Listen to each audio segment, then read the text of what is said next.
Yeah, on. Two twins.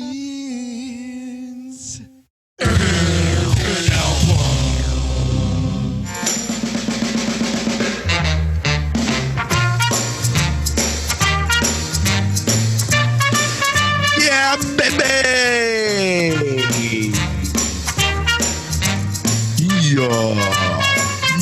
Yeah. Two twins and an album. Hello, Nubs. I thought for sure you would kick off the show in Espanol. Yeah, if I had any foresight or creativity whatsoever, I probably would have. Well, as you've said a few times, we lack foresight. Oh, there's no question. But I expected a little, señoras y señores. Well, should we do it again? And we'll just pretend like that was my idea. No, I kind of like what you did just fine. I thought it was pretty good. Just making noise. Well, ladies and gentlemen, señores y señores, to Nubs' point, we will be focusing on an album today and by the way, we're doing another matinee performance right now. I think maybe we're onto something with this daytime thing. Are we fresher? Maybe a little fresher, like a happy baby in the morning. We're giggly rather than at night when we're just a couple of tired slobs.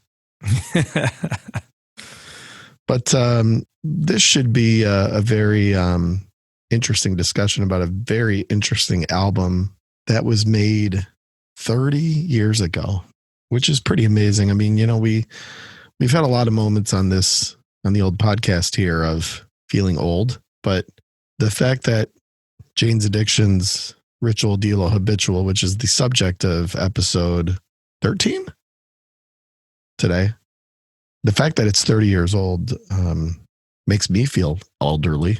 Not sure about you. I wouldn't say it makes me feel young. I have lots of memories of this album because you just loved it so damn much. So that this album was like it was like a soundtrack to middle school. Yeah, this was a bit of an obsession, and we'll get to it. But maybe we'll find some youthful spirit, which we often lack these days, as we first go round and round.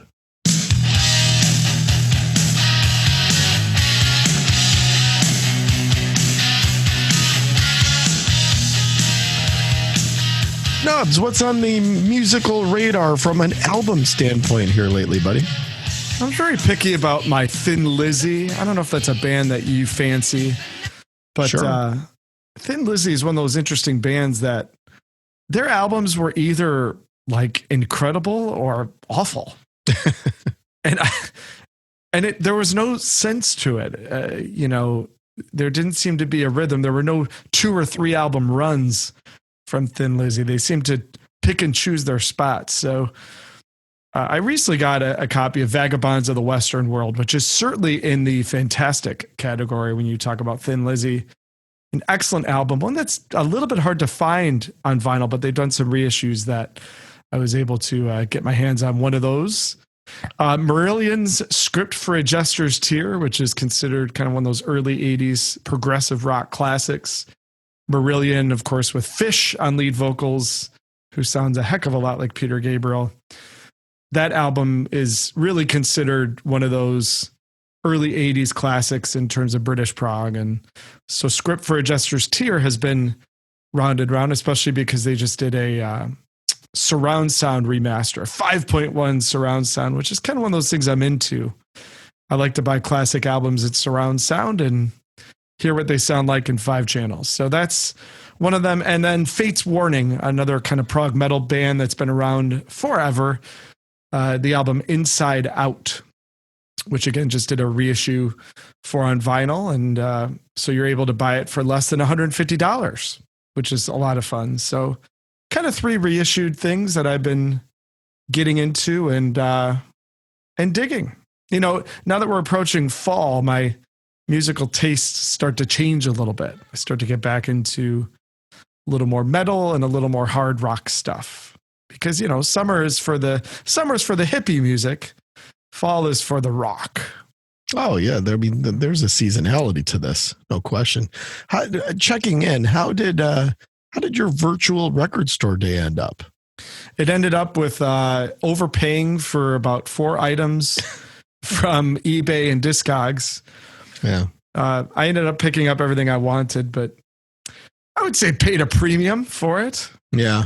So I'll pay a little premium for being able to do it in my jammies versus going and waiting in lines. From the comforts of your own home. Yeah, indeed. You mentioned last episode the Black Crowes Lions Record Store Day edition, and I actually went on Discogs, and the cheapest one was $80.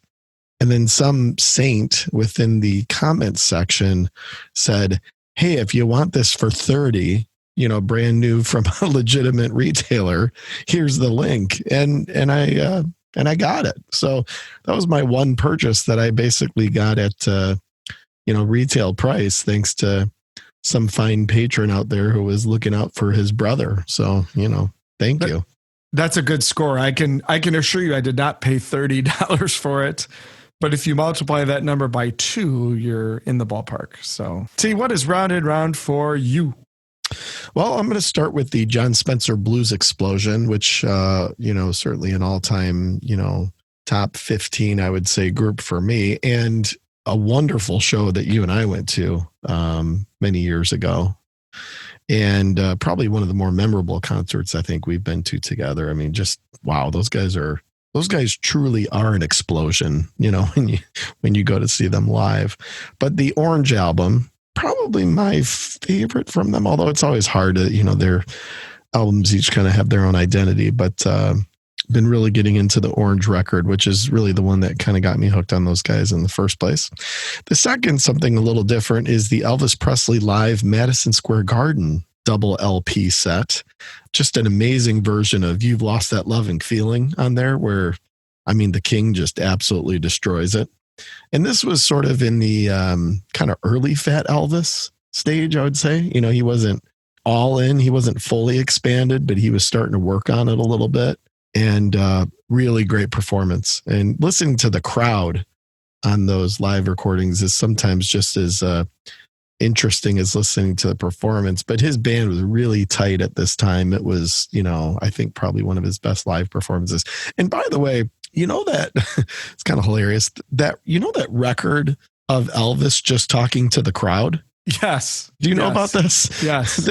This was like, I think they had to fulfill a contractual obligation or something, or I don't know. There was some like legal licensing, whatever reason for doing this, but they actually put out an album of Elvis just like talking to the crowd in between songs, and they actually made a full album out of it, and they actually sold quite a few of them. Yeah, that probably sold more than like, an amazing album of music from that era. Saturday Night Live did a great parody of that whole Elvis mania when they did a commercial for you could go see Elvis Presley's Coat. Remember that? You remember that? Yeah. And you could go watch the Coat perform. Great sketch. Yeah. There was certainly a mania that happened there that got pretty ridiculous. I love the debates about, what's better, young Elvis or fat Elvis? I mean, dude, there's like no contest. Fat Elvis was so much better. Oh, completely. I mean, fat, sweaty Elvis, even better. I mean, that's next level. That's next level. The King. fatter and sweatier the King, the better the King. Yeah. But, going back and listening to his old stuff is great, particularly the live stuff. And, obviously Elvis is Elvis, but really enjoy listening to his band. There were some years where he just had really great musicianship, not terribly surprising, and just a really kind of tight operation going there. With his backing band, and it's a lot of fun to revisit. So the Madison Square Garden, I think, might be his best live album, but he's had a few that are pretty damn good. And then lastly is another anniversary album, and this is the Australian band Powderfinger, who are re-releasing on vinyl, I believe for the first time, of their album from the late 90s, Odyssey Number 5, which is an outstanding record, a great band, a band that dissolved a few years ago, and you get the feeling is kind of teasing the idea of maybe making a comeback. But when you talk to anybody who hails from the great country of Australia, Silverchair and Powderfinger are really two of the bands that come to mind from, kind of this, more 90s era. Obviously, there were some great bands before that. AC/DC was pretty good. And NXS was pretty good too. But, a very, very well-known band that never really hit in the US, but really looking forward to this reissue of Odyssey Number 5. It's a great record. So that's what's round and round. I want to start off with a quote about Ritual De Lo Habitual from somebody with a little bit of credibility. This person said, "I can spot traces of other people on this album, myself included, but that's all they are, traces. They were a really original band. This is their peak album where they really went out on a limb. Sometimes I get so caught up in these songs, I can actually feel the band pushing themselves to their limits. Sometimes I can't believe how strong it is. I wonder if this will have the same effect on some kids as Chuck Berry had on me." And that was said by Alice Cooper about Ritual De Lo Habitual, kind of back around the time that it came out. And I think, when you think about Jane's Addiction and this sort of unheralded, I think in a lot of ways, contribution and importance to kind of the overall development of 90s rock and the eventual grunge scene and all these things, the Seattle groups are the ones that really get a lot of the credit, I guess, for lack of a better word, for this onset of a new musical attitude and a new musical energy. And we've talked a lot on past episodes about being genreless. And I think that when everybody could kind of fold into this grunge bucket, it made it easy to really provide proper accolades to Nirvana and to Soundgarden and to Alice in Chains and to, insert any other influential 90s band that could fit into this grunge thing. When you really put how and where Jane's Addiction started into context, it really does show their originality because, these are all LA guys. And the LA scene in the 80s, I think we all know what that was. That was hair metal and that was glam rock and glam metal. And you see a little bit of that in some of the things Jane's Addiction was doing, but it really puts into context the kind of directional originality that these guys displayed. And it started early. It started well before Ritual De Lo Habitual. Now, it's probably one of the most unheralded, underrated, underappreciated bands out there historically. Nubs, do you agree with that? Do you disagree with that? So I completely agree on the originality.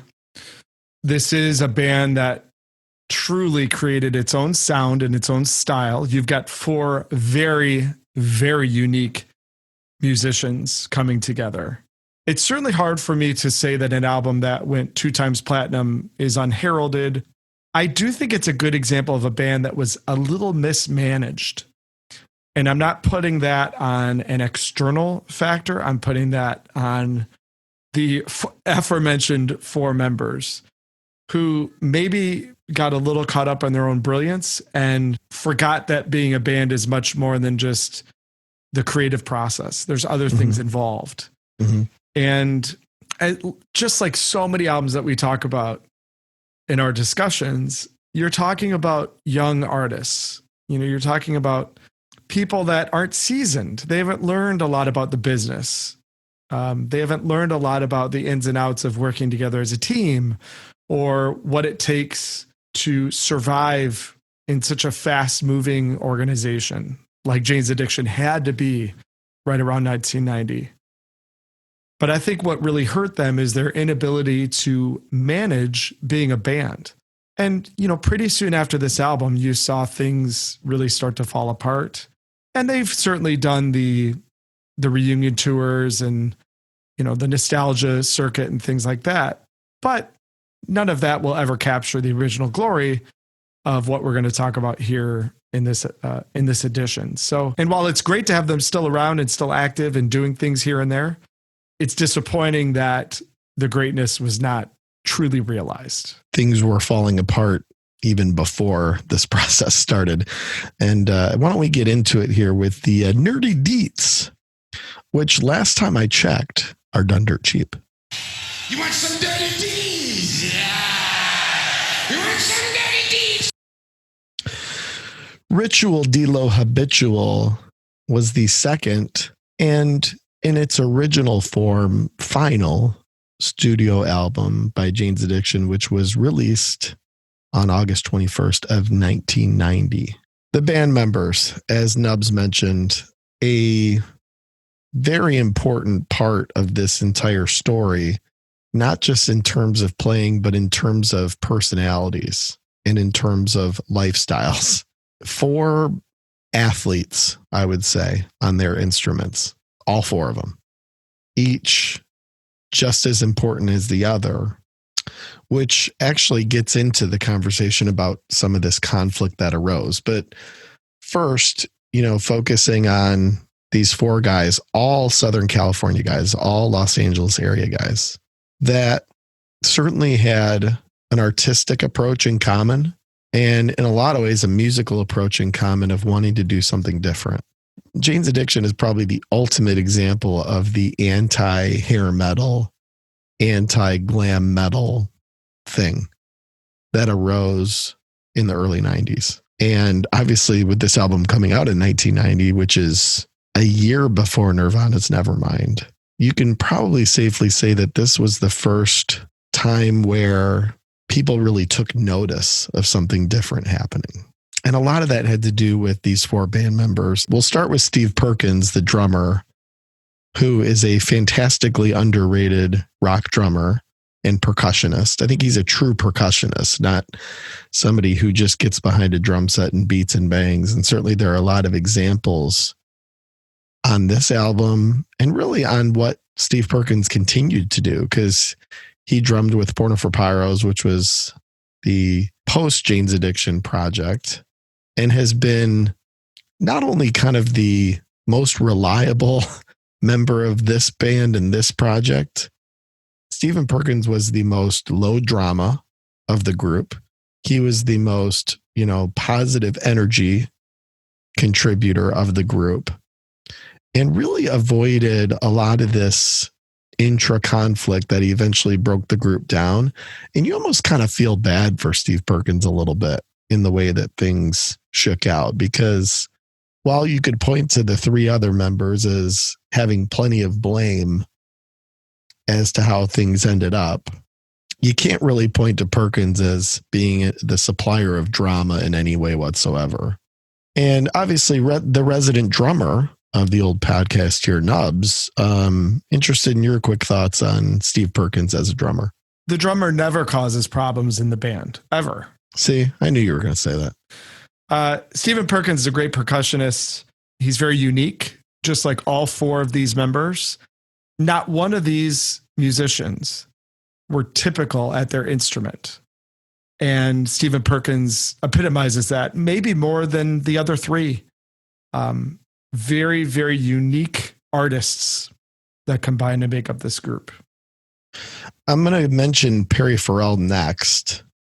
Sometimes I think Perry gets more credit than he should for what Jane's Addiction was. Now, an incredible vocalist, and there's really never been another voice like Perry Farrell's. I think we can safely say a complete original, almost kind of uses his voice as an instrument. The band wouldn't be what it is without him. There's no question. And, lyrically and artistically, obviously a lot of those things were really important to what Jane's Addiction became.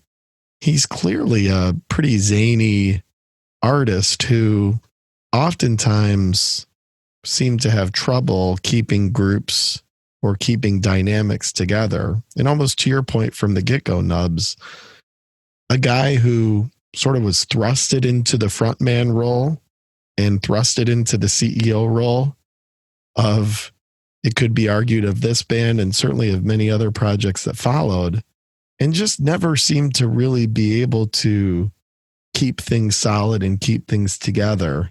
But my goodness, what a voice. And my goodness, what a presence for this band in particular. His voice is such a trademark part of this band. And again, like Stephen Perkins, unique. Perry Farrell is not going to get up at a karaoke bar and wow people. He's not that kind of singer. But when you combine it with the other elements of this band, it's magical. But you also learn a lot about just his kind of visionary aspect as an artist. You know, the guy who started Lollapalooza and had some business offerings that really have lasted for decades. I don't know if he was the true leader of the band or not. That's probably up for debate. And maybe that's a point of controversy, is maybe he thought he was and maybe he really wasn't. But he certainly had a presence that was so powerful. There's some bands that could get away with, you know, a vocal, the replacement of a vocalist or a change in a vocalist. Jane's Addiction, it would have never worked. And that's a testament to how vital Perry was to this group. No question. The beginning of a lot of the problems for this band started on the previous album called Nothing Shocking, which came out in 1988. And Perry Farrell sat down with the band as they were, you know, kind of in the process of finalizing what was really their major label debut. And Perry informed the band that his expectation was to get 50% of all of the royalties for writing the lyrics, and that the remainder would be split between the remaining three members. And by all accounts, apparently this was a not terribly surprising, a gigantic problem within the band, and one that was really kind of the beginning of something that likely in many cases was already brewing from a personality standpoint and a compatibility standpoint with the member of the band that many have argued is actually the most important member, and that's Eric Avery, the bass player. And in many cases, as you can tell from so many different Jane's Addiction songs, a guy who had a very heavy hand in a lot of the composition. Eric Avery is a guy who was tremendously important to this band musically. And I mean, think about how many well-known and beloved Jane's Addiction songs start with the bass. So Up the Beach, Mountain Song, Summertime Rolls, 3 Days, No One's Leaving, Ain't No Right. I mean, it's like the impact of the bass was just terribly important to this band. And that was evident through their entire catalog. Eric Avery and Perry Farrell were really at the center of this main conflict and this main dispute within this band. But probably one of the best rock bassists ever, one of the most important to their band. And, you know, I don't think he's rifling off licks like Geddy Lee or anything. But as far as using the bass as a lead and how that impacted so many of Jane's Addiction songs, including many that we're going to talk through today, tremendously important to this band. Yeah, you called it best. I mean, if there's a band that started songs with bass more than Jane's Addiction, particularly when you look at a band that also has a pretty incredible guitarist, I'd love to know who it is, because you just named several songs, and not just songs, but kind of excellent Jane's Addiction songs that all lead with bass in some way, shape, or form. So like we said for the others, Eric Avery, very unique, extremely important. The fourth and final athlete as part of this band is Dave Navarro. Obviously pretty well known, ended up joining the Red Hot Chili Peppers for a brief period of time after Jane's Addiction. Married Carmen Electra, was on reality shows. So Dave Navarro became, you know, kind of more of your, you know, more mainstream star. And obviously a guy that I think a lot of wives and moms in their, 40s probably have on their immunity list. If I ever get to, hook up with a celebrity, I'm going Dave Navarro on this one. I think you'll find a lot of middle-aged women would take him in their top 5. I think he might be in mine. I mean, come on. Well, he's a great guitar player. And, I think a big theme certainly on this record is the guitar tone from Dave Navarro. And a lot of that came from his effects. A lot of that came from his playing. He's outstanding. He has some absolutely brilliant moments on this album. One of the biggest problems is that Dave Navarro really doesn't remember recording this album. And the impact and influence of drug use on this album, on this band, was really important. In a lot of ways, I think is what led to a lot of the separation that you started to see around this time, because Perry Farrell was using, Stephen Perkins was kind of using, Dave Navarro was in a blackout basically the whole process, and Eric Avery was becoming sober. And it seems like this period of time where the band was kind of trying to figure out the long game here. And some were thinking that way and some weren't. And it's an important factor when all 4 members weren't kind of in that same club anymore. And you saw this a lot with group dynamics back then. It really puts a lot of pressure on members going in different directions. In a lot of ways, it helped create an element to this album that we talked about a little bit last week with Pink Floyd when they recorded the final cut. And we touched on the Beatles when they recorded the White Album, where it's very siloed. Band members are kind of coming in as individuals to the studio in an effort to kind of create this collective effort. And that's in a lot of ways the way that Ritual De Lo Habitual was recorded. The band was not firing on all cylinders dynamically and as far as their personalities and as far as their interaction. But boy, I think we sure realize now that they were firing on all cylinders musically. And in a lot of ways, it's due to those 4 members and the way they were able to collaborate and the way they were able to musically communicate by the time it got down to putting out this second album. The album cover is an interesting part of this story because, number one, it's very iconic.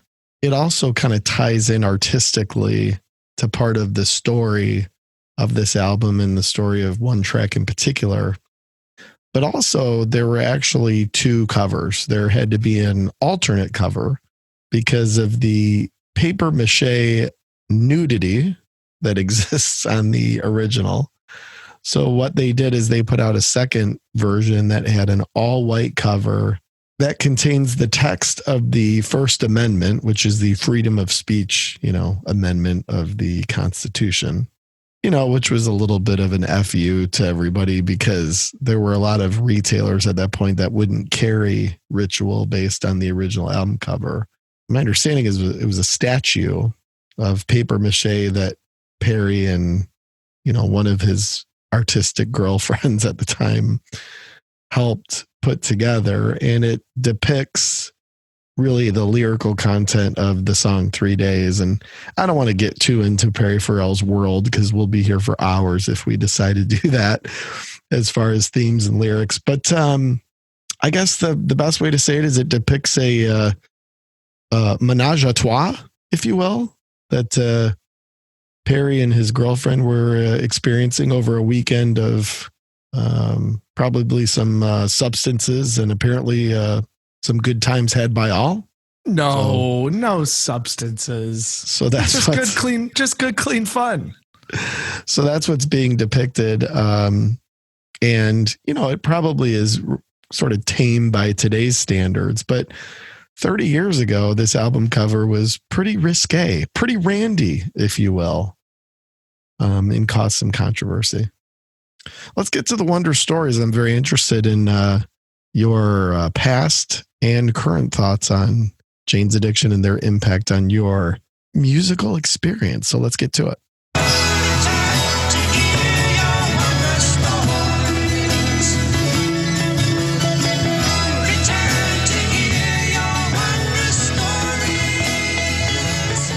Stubbs, what are your recollections of first discovering this band?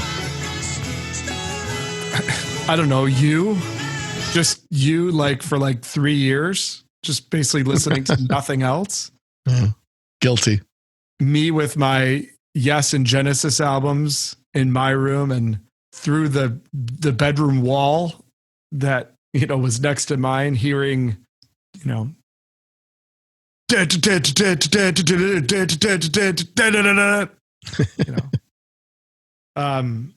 must have been on the same wacky stuff that Dave Navarro was, because I actually don't remember the first time I heard Jane's Addiction. The obvious answer would be the Been Caught Stealing video, but it wasn't that. It was, I believe it was Summertime Rolls, and I believe it was at a junior high party or something like that. And we turned all the lights off and somebody put on this song, and I was like, whoa, who is this? I do remember that as one of my earliest Jane's Addiction memories. So I don't know that that's the first time I ever heard them, but I certainly remember not knowing who it was and thinking that it was a pretty incredible song, and then learning more basically through you. I wouldn't say I really rediscovered Ritual De Lo Habitual until years later, probably when I was maybe in college, and got a little bit more into the album tracks. Because, as a kid, you kind of, Stop because it opens and it's real adventurous, and Been Caught Stealing was a huge hit. But I didn't really get into some of the other things that, frankly, are much, much more fascinating on this album than those until later, and learned a little bit more about the complexities of the album and some of the things that were going on in it that maybe didn't make the radio. I was a late arriver, if you will, to the glory of this album, and have, thoroughly enjoyed listening to it regularly for the last, 15, 20 years in retrospect, much more than I did at the time. But I would say in the end, your Jane's Addiction fascination had a trickle effect into me, learning more about this band and getting more into them. So with that being said, I think your wondrous story is quite a bit more important than mine. I don't know if it's more important, but this band certainly had a huge hand in my, musical transition in the early 90s of going from basically a steady dose of 80s pop, which I still love, hair metal, which I still thoroughly enjoy, into this new and different realm. And a lot of that was influenced by friends. And, this was the time where we were starting to play music. This was the time we were starting to figure out who were the kids at school that you could jam with, and who were the kids at school that actually were decent at their instrument, and who were the kids at school that you had musical commonality with. And there was one kid in particular, his name was Dave H, who I was in my first band with, and, we were terrible and everything, but this guy really introduced me to a lot of music. And he had an older brother who was, always kind of into the next big thing, and not the mainstream thing, but the, kind of influential, cool thing. And these guys were all about Jane's Addiction even before this album came out, during Nothing Shocking and all that. I was so impressed with this dude's musical knowledge and musical interests. And I really got to credit him for introducing me to this band. I did have a pretty substantial musical moment to the song Ocean Size, which is on Nothing Shocking, which is the second track. Starts off with this beautiful acoustic guitar and Perry kind of doing his angelic, kind of humming thing. And then Perry yells 3-4, as he often did. He liked to count, during these songs a lot. And it just comes in with this blistering guitar and drum assault. And I remember that one being a big moment for me. It was like, whoa, who is this? This is amazing.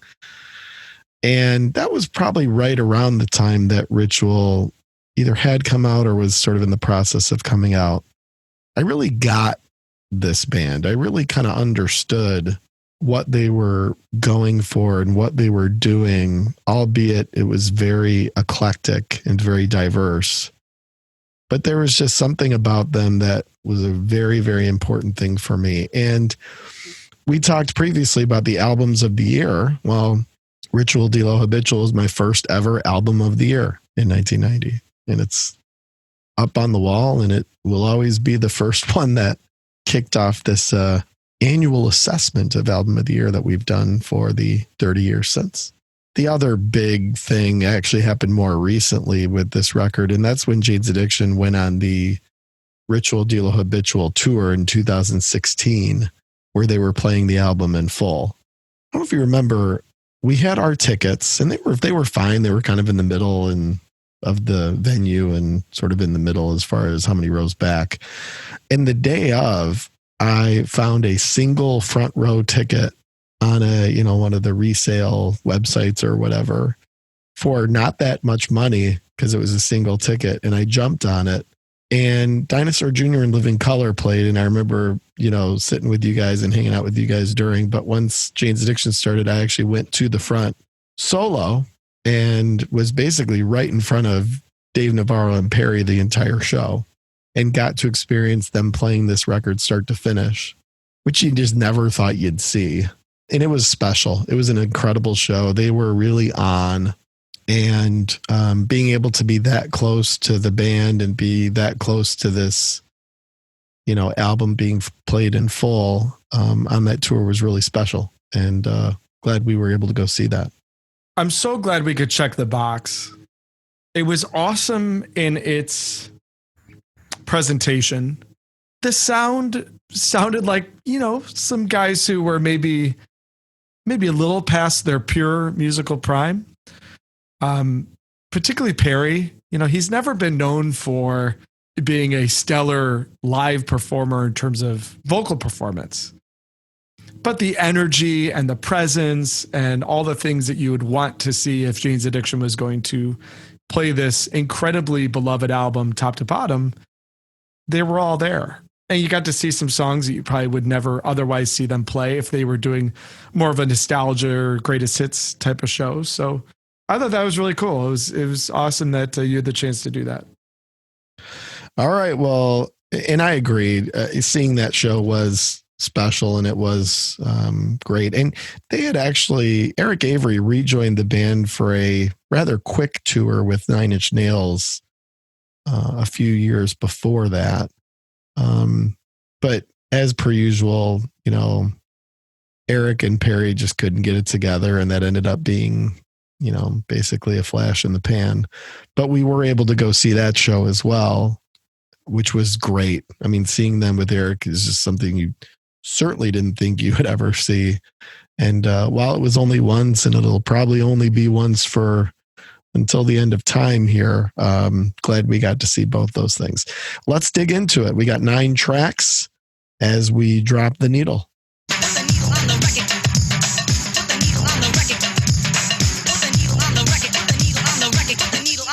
When the drum beats go like this.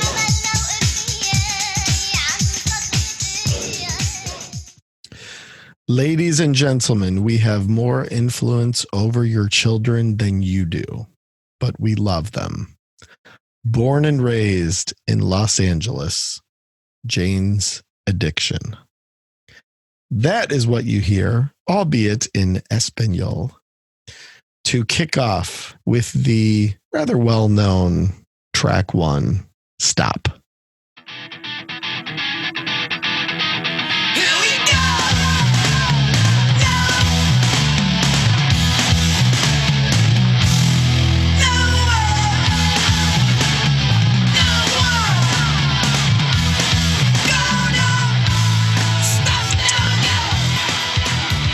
So you kind of see all of the band members really showing their, as I described, athleticism right away. And it's all 4 of them. Particularly Perry's vocal performance on this is pretty outstanding. This is not a song that just anybody could apply proper vocal melody to. And to your earlier point, this isn't one that I think a lot of people are trying to get up there and try on karaoke. This is an unbelievably, complicated and difficult song to execute vocally.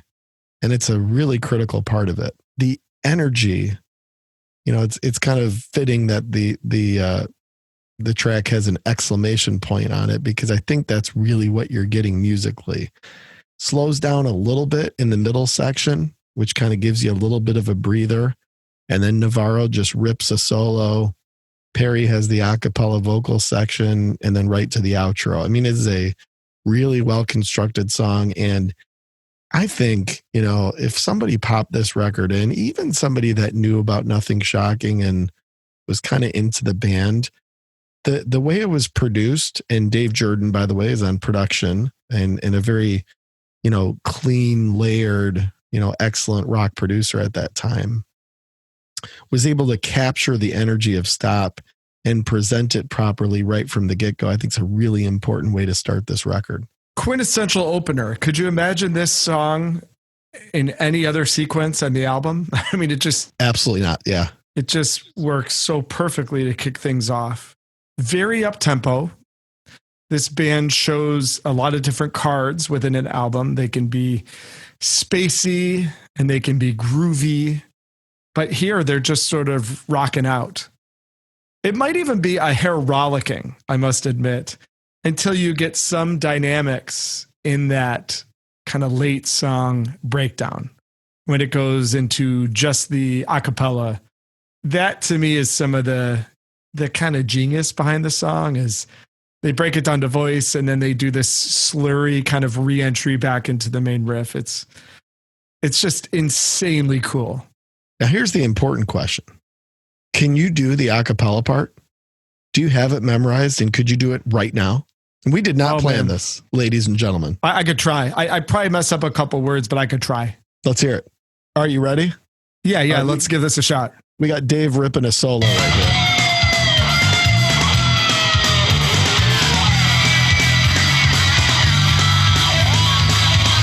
All right, I'll try. Here we go. Get back that automobile, turn off that smokestack and that goddamn radio. Come along with me. Come along on the TV. Whoa, whoa, whoa, whoa. Whoa, whoa, 2, 3, 4. Go! Oh, you did it, man. You nailed it. Good job. Did I? Wow. Yeah. Wow. I think it says hum along with me, not come along with me, but who cares? It's you nailed it. I mean, wow. I can't remember what I had for dinner last night, but I can remember that. I got to admit, buddy, I didn't think you had that one. I thought you were going to get to, maybe automobile or smokestack and then lose it. But well done. Well played. And I apologize. I sing like a drummer, but hey, at least we got through it. Well, you're imitating Perry Farrell. It's kind of like you can just, as long as you're high pitched, as long as you're squeezing that butt real tight, you're gonna be close enough. Let's get to No One's Leaving.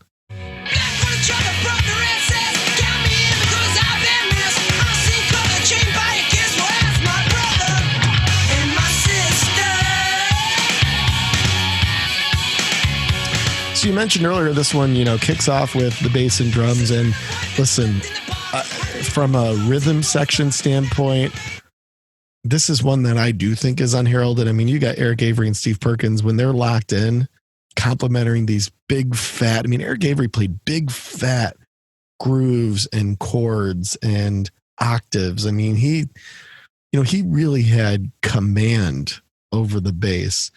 And Steve was a very rhythmic, percussionist, and was able to often complement these things with a lot of creativity. So, those guys kicking off this track is really good. It's a kind of short, snappy song, as is the next one, but one that, is pretty memorable. And also, back then in this time, and again, I think it's another way of Jane's Addiction being original, No One's Leaving is anything but a single, so they weren't like putting the single in track 2 and sort of this more traditional album format that you saw, really start to begin at that time and really continues to this day. So it's kind of unique for a track 2 to have it be more of what is a little bit more of an ambiguous kind of jammy, kind of tune without, verse, chorus, verse structure and that sort of thing. But musically, some cool stuff going on here in this more, up tempo number. Again, no finesse. The album gets off to an almost frantic start, which leads you to believe this band is something they're not. Because the way this album opens is not really trademark Jane's Addiction. But I kind of like the way it gets your attention with the up-tempo energy. And then, of course, by mid-album, it goes into something completely different. But it's a good song. Great Eric Avery bass part and some really cool stuff from Perkins for sure. It's a great point by you. I mean, it is frantic. I mean, you look at, these first 3 tracks, and before things kind of calm down a little bit, you're getting pretty much hit over the head with a crowbar, on all 3 with up-tempo stuff, really kind of heavy stuff. That idea of being rather frantic and certainly driving continues here with Ain't No Right.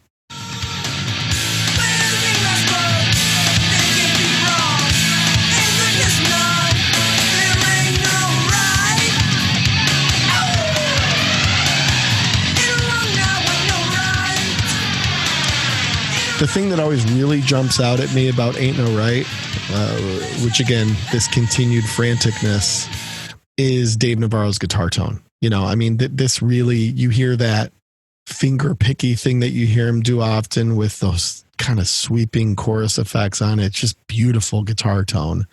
And then you really get him playing that sort of more metal, palm muted type tone. It really shows, I think, the different sounds that Navarro was producing. And look, this album is a tremendous record for him. Some of the lead work that he's doing, but even on a song like Ain't No Right, some of this melodic stuff that he's producing, during that kind of main hook, as well as during those really driving verses, is always what jumps out at me. Dude has a lot of clubs in his bag. He can play ethereal styles. He can riff like nobody's business. He can really solo. He can really shred solos. Oh, yeah. No question. We use the word underrated, overlooked a lot. I think that one of the issues with Navarro is he became such a celebrity, and especially around the time of like all the Carmen Electra and all that kind of like MTV stuff, he became such a celebrity that I do think he became overlooked as a musician. And he's done a good job, I think, of retaining himself as, hey guys, I'm a musician first. I dabble in some of these other things, and he does have a great personality, and he's, super good looking and all those things. But first and foremost, he's a guitarist, and you can't forget that. And when you go see Jane's Addiction and you just see him in the context as the guitarist, you're reminded of that. And this song's a good example of that. He's showing a lot of kind of his broad taste throughout Ain't No Right. And again, it's a little frantic for me. It doesn't have enough dynamics for me to consider this a favorite on the album, but I do like what Navarro's doing for sure. Yeah, it's really interesting with him. A lot of people who probably go see Jane's Addiction live probably get kind of starstruck seeing him on stage, and with the mascara and the nip rings and the leather pants, and that's all the stuff you typically think about, and I'm sure a lot of the ladies are thinking about when they think about Dave Navarro. But when you see him live, to your point, you really do realize that he is a guitar player. I mean, he's a really, really good player. Great tones, great shreddability, to your point about his lead playing. It's really a treat to go see the band live, really to watch all of the athletes on stage, but certainly to watch Navarro and realize that he's much more musically than just a reality TV star and sort of a celebrity, because dude can really play. We kind of get to our first breather of the record here with a kind of unique song that different Jane's Addiction fans have different views on. I'm certainly interested in yours with Obvious.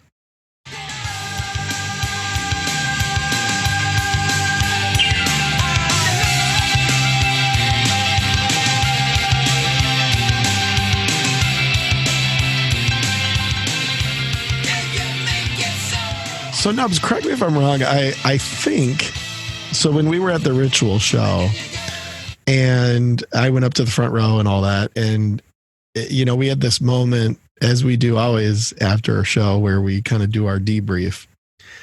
I think, if I remember correctly, that, you know, we, you know, kind of ran up to each other as the crowd was clearing out, and we, you know, we were on our way out, and it was the first moment we had seen each other since the Jane's set. And I think the first thing we said was, obvious. Whoa. Like that was amazing. You know, I believe that was almost at the same time we both said, boy, what a freaking treat to hear that one. Great call. That's exactly what we said. Is the first thing we said. It really was a monster that night. And again, some of the other songs in the album were not captured, you know, quite as meticulously as one might want, but Obvious was perfect and then some. I mean, they almost found a new element to the groove in their later age that wasn't even there on the album. This is easily top 3 on the album for me. I love the way it lays down into this pocket. Again, kind of the dynamics near the end of the song with Navarro's kind of more chugging guitar and the way they use some of the build-ups. Avery's just pacing it completely with, you know, a fantastic bass line. And I kind of like that Perry's the least important part of this song, you know, and that's one trademark of Obvious is this song really is about the 3 players much more than it is the voice. What he's doing is more of a 4th instrument than it is anything else. And I think that's what makes this song special. I love Obvious. I loved it that night, and I really appreciate its role on this record. Agree with everything you said, you know.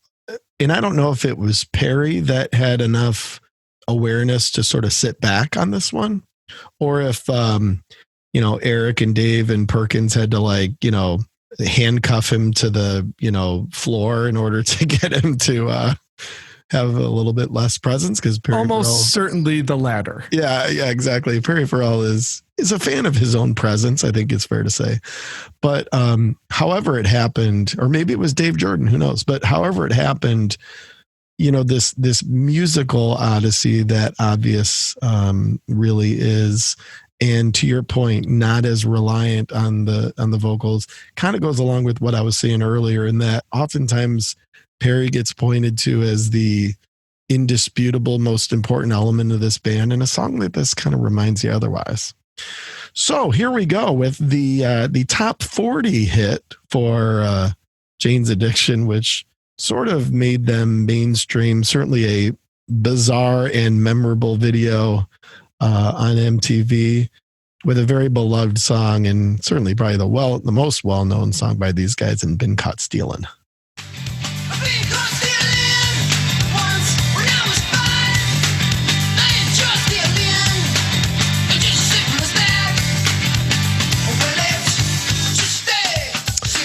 You know, some of these songs just become so, you know, anthemic and so notorious that oftentimes you forget to kind of take a step back and sort of, you know, do your best to analyze them. This is a tremendously unique, interesting song as far as what Dave's doing on guitar with this sort of kind of jammy, you know, kind of groovy lick on the guitar. And then Eric is playing this repetitive, pulsating thing that you just wouldn't think matches that guitar part in any way. And Perkins is playing, you know, what became a famous, you know, drum part in that groove, and that ability to kind of almost in a sort of disco beat, you know, keep that one chugging along. And then Perry's vocals on this are amazing, you know, with the hooks and with the, you know, it's not really a verse, chorus, verse, but it's so freaking hooky. And that's because of Perry. So people probably just hear this song and want to dance around. But when you really break down the parts and the approach, and obviously lyrically, it's more just kind of silly than anything else. It's a really kind of interesting, fascinating song when you break it down. You're playing a game of what's the riff. There's 3 riffs in this song. And it's very, very rare to have 3 riffs going on in one song. The first riff is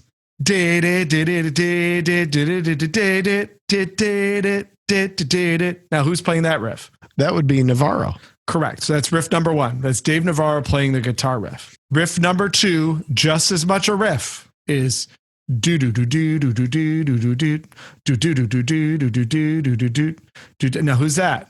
That's Eric. Eric on bass. Dropping it. Yes, sir. Just as much of a riff as the first one. You know, many people are going to hear that song and the hook for them is going to be Dave's riff. Many people are going to hear that song and the hook for them is going to be what Eric's doing. The third riff, far and away, is do do kat ka ka ka do do do kat ka ka. That's a riff.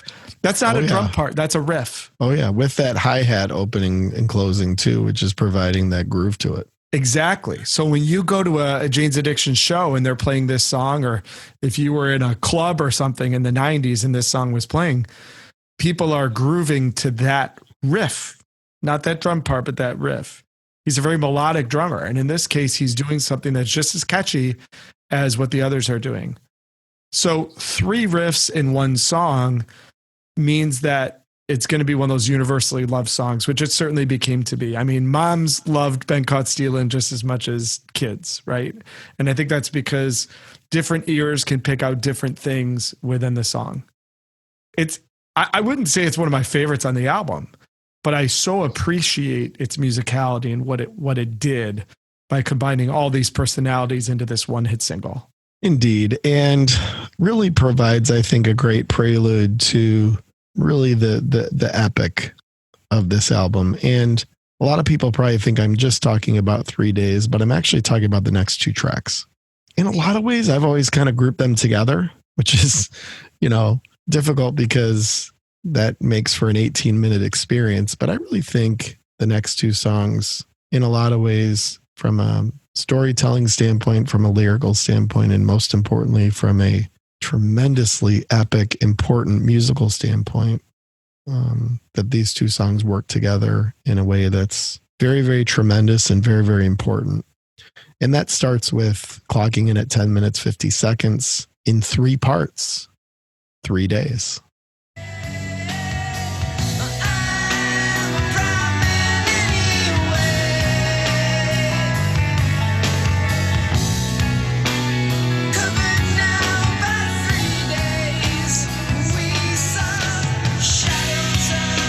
So on this one, we're going to play a clip from the 3 main parts because this is not a verse, chorus, verse structure by any means. In fact, it's a trilogy musically. And again, not to dig too hard into Perry's world here, but the album cover really depicts what this song is about, which is this strangely episodic, romantic account of a weekend where Perry Ferrell and my understanding is current girlfriend as well as ex-girlfriend decided to spend a long weekend together. And, the lyrics are very interesting and atmospheric, from that standpoint. And I do think complement this story of 3 days, pretty well from a musical standpoint. But really, when you boil it down, you've got 3 parts. This first one is really this, again, Eric Avery. You can tell this bass line was all him. A bit more sweeping, certainly a bit more slow and pretty atmospheric, particularly at the end of that clip there where the guitar comes in heavy and kind of builds the slow section to sort of this crescendo. And obviously this proceeds into something that becomes extremely powerful. But any thoughts on just kind of that first section there, Nubs? Not a ton. I actually think the first section was hard to get through at 13, 12. Full transparency, one of the reasons I discovered 3 days later was because I usually just didn't really understand even the first few minutes of it. So I'd kind of move on to something else. So I think it's a great setup for what's to come. But in itself is just sort of a nice spacey intro, if you will. Well, section 2 kind of takes you in a much more rhythmic direction here.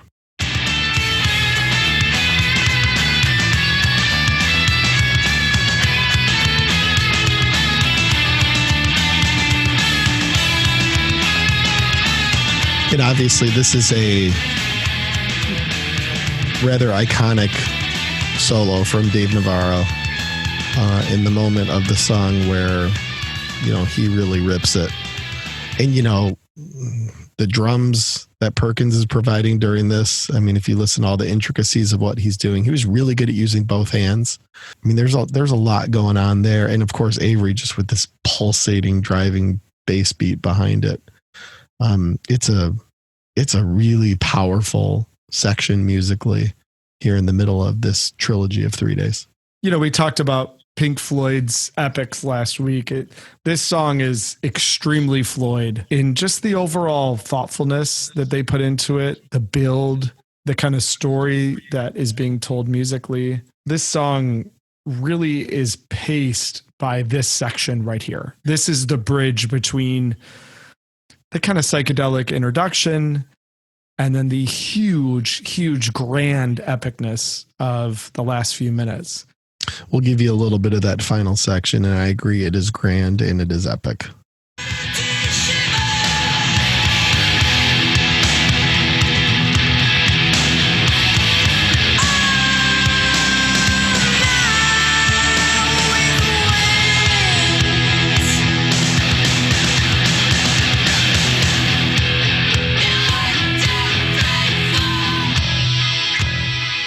I mean, just intense stuff going on there, and it's one of those epics where it'd be really fascinating to have a better idea of how that all got composed and pieced together, because it all does work and it all does set up in this 3-part fashion. It's a magical track, and one that I think was really important to this, certainly this decade, and kind of this whole thought around progressive, alternative, pre-grunge, type music. It's something that you just hadn't seen a lot of. And to your point, I think is well influenced. And I think the Pink Floyd connection is certainly worthy. But I just think 3 days is a terribly important song. They had a very good day that day, or week that week, or month that month. We've talked in previous episodes about the connection between, substances, chemicals, and outstanding music. It's amazing to think that a group of rather strung out dudes could kind of have the wherewithal to piece together such an amazing piece, but at the same time, maybe the two are actually hand in hand. Yeah, it's certainly a part of this song, and very explicitly. And these guys were always pretty ambiguous about composition. I mean, you knew the lyrics were coming from Perry Ferrell, obviously, but everything's credited to the entire band. So as far as how a track like this really was built and really came together, it's probably a bit more of a mystery than anything. But it's fair to say that musically, this track is pretty symbolic of what seemed to be a collaboration. And to your point, with all the drama and the drug use, and as I mentioned earlier, this band really wasn't cohesive at this time. They were kind of doing this in a lot of ways individually. To come up with something like this that really is as collective as it ends up being is just almost astounding as to how they were able to do it. And the beauty of this is you get through 3 days and you're like, feel like you need a nap because you've been through so much energy and so much power, and you hear the intro to Then She Did, and you're kind of like, okay, this is our chance to calm down. And then you get almost as much of an emotional, powerful, musical and lyrical statement. And like I said, oftentimes I really do think of these 18 minutes as one thing collectively, but Then She Did, track 7.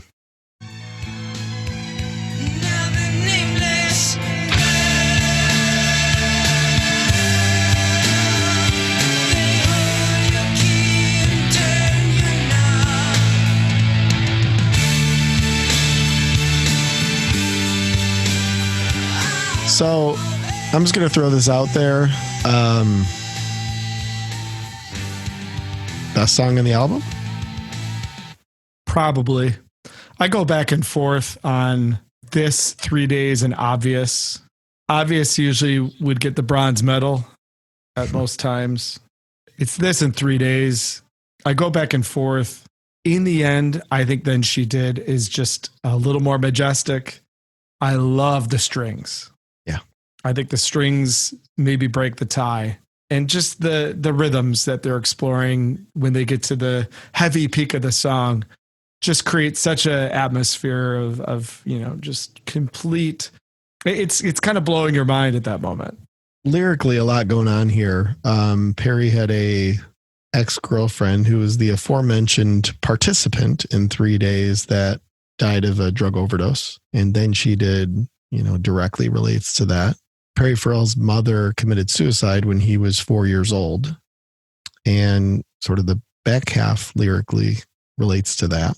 This connection, this weird connection that Perry Farrell and Dave Navarro had when they first met was actually that both of their mothers died tragically. Dave Navarro's mother was murdered when he was at a young age. And, there's a lot going on with these guys. I mean, these were not spoiled LA kids. I mean, these were artistic kids that, probably in a lot of ways were pretty complex and pretty sensitive. And probably in a lot of ways, that's what led to a lot of the lifestyle. And, especially as these guys were getting successful in acquiring money and fame and these things, it's a complicated story in a lot of ways with these guys. And Then She Did lyrically gives you a little bit of a window into that, at least from Perry's perspective, in some of the, devastation that he experienced with death and overdose and these things that, in a lot of cases were happening around these guys quite a bit. And in a lot of cases, which led to this decision that these four guys had to make about how they thought they should go forward, and probably these differing decisions on what they should be, not just as a band, but more importantly as individuals, in a lot of ways is probably what tore them apart. So we get to the last two tracks here. Track 8, they're very unique, of course.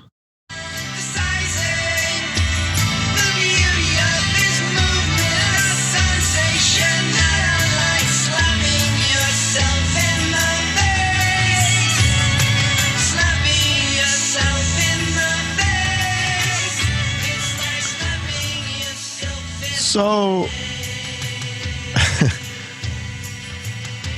there were probably a fair amount of people that turned the album off after Then She Did. I never disliked, of course, but I mean, it's gained a little bit of an appreciation for it. It's got some kind of unique, sort of, I don't know if it's tribal or Middle Eastern type rhythms to it. And obviously it's a unique song. I'm not sure it needs to be 7 minutes long, kind of drags on quite a bit with the instrumentation. When they played it on the Ritual in full show, it was cool. It's just a song you never thought you'd see live.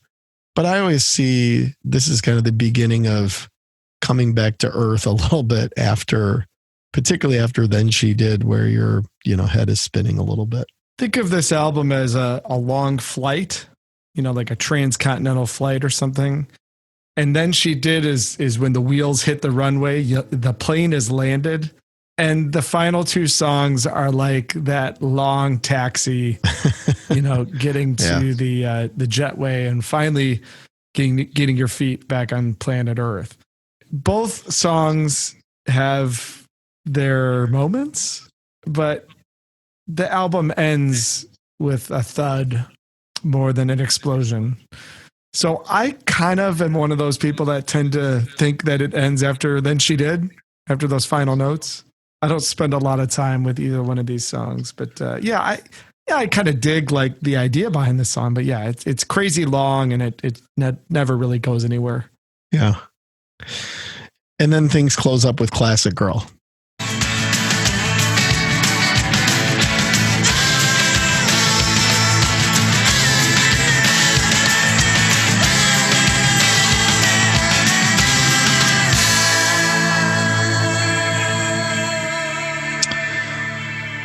And there you have it. I kind of like that ending. I think it's, it kind of picks up the pace a little bit and provides you with, something that's pretty upbeat and rather hopeful musically there at the end. But I would have to agree with you. I think your analogy on the airplane ride is very, very good and very accurate. I think the last couple minutes of Classic Girl are really cool when it does finally pick up and go somewhere. The thing about Classic Girl that always astounds me, it was a single. Yeah. And it was the fourth single off the album, but it came out effectively like an entire year after the album came out. And you could sense that it's like, oh, how can we get one more maxi single out there and a few more B-sides out in the universe? Because it's not a single, and it certainly was not a hit single by any means. But I'm still surprised that it even had that status. Well, and I never really liked nor understood why they bring on that big fat, electric drum beat. I always found that to be misplaced and kind of just weird. I mean, it's this very vintage sounding slow drum beat that just doesn't seem necessary. And I feel like dynamically there were things they could have done with this. I do like the ending as well.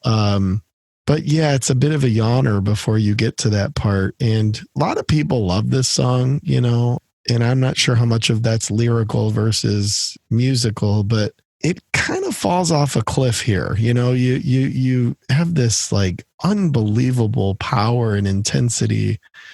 And oftentimes you're used to a record like this closing in some sort of fashion that's memorable. And I'm not sure that I would designate Classic Girl as terribly memorable. So there we have it. Ritual De Lo Habitual, 9 tracks, 51 minutes, and really takes you on quite the ride. The band split up after this album. I think that's pretty well known. And as we've talked about, they've pieced things together in different ways since, and have been able to tour and have been able to, kind of keep the story and keep the music alive to an extent. They did put out 2 additional studio albums that were separated out by quite a bit of time. And they're different. It's a different Jane's. No Eric Avery. But, they've both been pretty good. In fact, Strays was noted as sort of a pioneering album with the new metal genre. It was kind of an early example of guitar layering and some of these things that you really saw become a trend. So once again, even in their sort of later career, still finding a way to be trendsetters. But really, Ritual De Lo Habitual is the end point, which was followed by the Lollapalooza tour, which was the first Lollapalooza, and which really tore the band apart. And they were never really the same after this. Even when they tried to reunite with Eric, it was pretty short-lived. Nubs, very interested in your thoughts on if this one matters. This album definitely matters. It stood apart from everything else going on in the 1990s. What people have to remember is this album came out before grunge was even like a word. This is 1990. This is pre-Nevermind. This is pre-10. This is pre-Bad Motorfinger. That gives this album a really unique place in the decade. Not that it has much to do with those albums, really, but it's all the same era. I mean, if you're going to corner Jane's Addiction into being a grunge act, which I don't think is entirely accurate, but usually they're put into that 90s category. This album stood so far apart musically from what was going on. It had a huge hit single, and then it had these epic tracks that most of the bands I mentioned couldn't even come close to writing, let alone, actually performing. So it's an album that certainly matters. What do you think, T? Yeah, tremendously matters. And in a lot of different ways. Genreless, original, incredibly original. And putting it in the context of what was happening, particularly in LA at this time, you really gain a lot of respect for these guys just really pushing the boundary, basically eliminating the boundary. That's what they did. I mean, these guys hated each other. By the time this recording was being wrapped up, and I mean, you hear all kinds of stories about, fist fights and guys not wanting to get on stage and all this stuff happening with this band on the tour that followed. I mean, it was really amazing that the dynamics and the state of mind of 4 people collectively could be so messed up, and that this type of work could be produced. It's a real testament to the talent and, as I've said, athleticism of these four musicians. All right, Nubs, the final cut. Here we go. Is this on the turntable? Is it in the collection? Is it collecting dust? Or, oh no, is it in the for sale then? Well, see, Ritual De Lo Habitual is in the collection. I listen to many elements from it regularly. The album ending is an issue. It just takes away from this being truly top to bottom. And there's a couple things in the first half that, you know, kind of pass through as well. It peaks in the middle. The sequencing is great. It's just those bottom two tracks. This album should end with some sort of like kingdom-like finish. And it just doesn't. It ends with a real So that would stop it from being an album that is regularly on the turntable. Certainly in the collection, should be for everybody, and something I visit the elements of very, very regularly. How about you, T? What is your final cut? I'm interested in this one. You know, for me, it's in the collection. And I agree with everything you said. I think that the last two tracks, this thing kind of falls apart. I mean, and when you've got an album that's this incredible, but the last 12 minutes of it, you're basically willing to forego, it makes it really difficult to put it on the turntable. And that's unfortunate, because if you basically go from stop to Then She Did, it's like Maximus on the turntable, right? But, you know, the full album experience is the full album experience. And I think the last two tracks on this do kind of weigh it down. And so it's probably a heavy in the collection, but that's where it sits for me as well. Tremendous moments, important moments, epic, powerful moments. But I do wish that it ended with a little bit more of the emotion and energy that you find throughout. All right. Well, we agree, which I guess, I don't know, kind of rare when it comes to the final cut, but full agreement on this one. And why don't we close things out as we cool down here and we bring on our pal Dolores. In your head. One time, Nubs, what's in your head, buddy? Couple things that we've referenced previously. Toto's 99 is in my head because we've had a lot of Toto on. It's a lot of Toto in your head. Yeah. It's a lot of Toto. 99, one of my absolute favorites.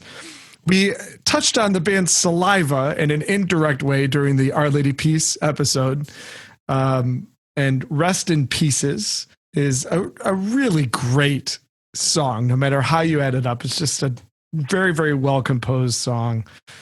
And that's been in my head. And then a band that we've referenced indirectly is Blinker the Star. And We Draw Lines, the title track off what I believe is their most recent album.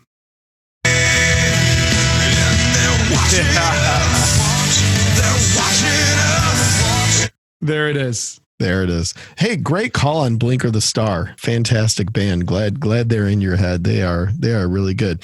I've got a tune by a prog metal band called Periphery that Nubs helped get me into. This track is called Loon, which is kind of a longer piece and multiple genres and sounds and approaches, and Loon really captures a bunch of those into one track. That's pretty epic by those guys. So the second is you mentioned last week tied to Record Store Day, the band Spiritualized, and their song off Laser Guided Melodies, Run, which obviously lifts a line from Leonard Skinner on the verses. Really, really great track. A little bit of a ahead of its time track in the electronic prog pop festival rock, if you will, genre. But those guys did it well back then.